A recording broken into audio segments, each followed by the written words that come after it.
In 1965, on May 24th, my Uncle Victor had invited my mother to come and see his one-man performance at the Old Globe Theater. It was titled Remembrance of Things Past. My mother thoroughly enjoyed the performance, and when she returned at home, she sat down and she wrote him a letter. May 25th, 1965.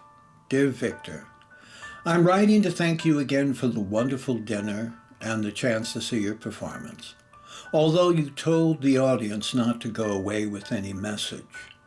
I felt strongly that I knew you better, not only as an actor, but as a brother-in-law. I find it hard to express my innermost feelings with anyone, especially with anyone of Lou's family.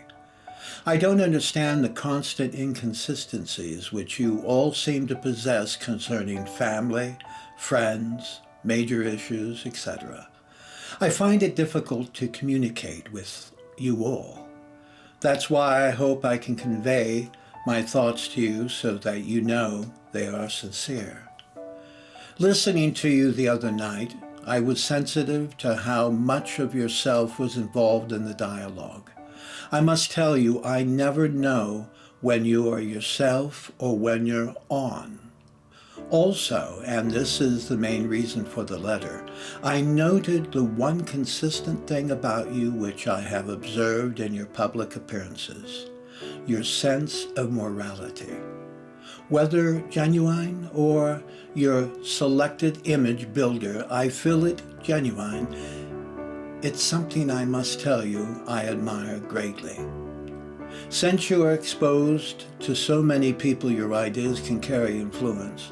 Your youth and accomplishments can inspire many, as I'm sure they do.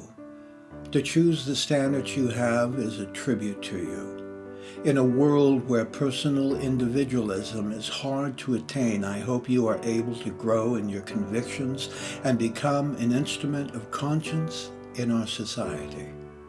I'm not calling you a saint.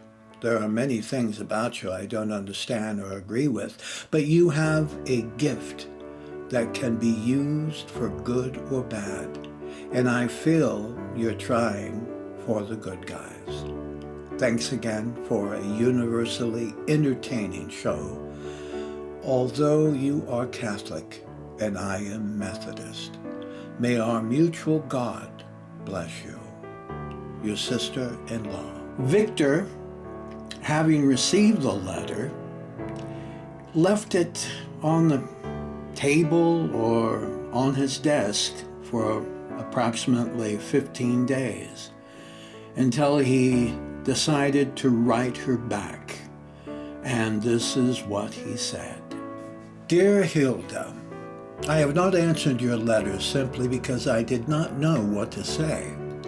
To try and put on paper the thoughts which entered my mind after reading your note would only embarrass both of us, and, anyway, it would end up sounding like an old "can you top this" script. All I can and shall say is that I have hoped for a closer contact with you for the past 15 years.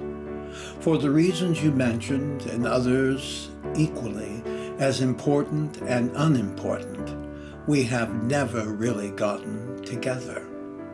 I have deeply missed knowing you, and for lack of space to list the reasons, let me simply say that it was because you have a glittering sense of humor.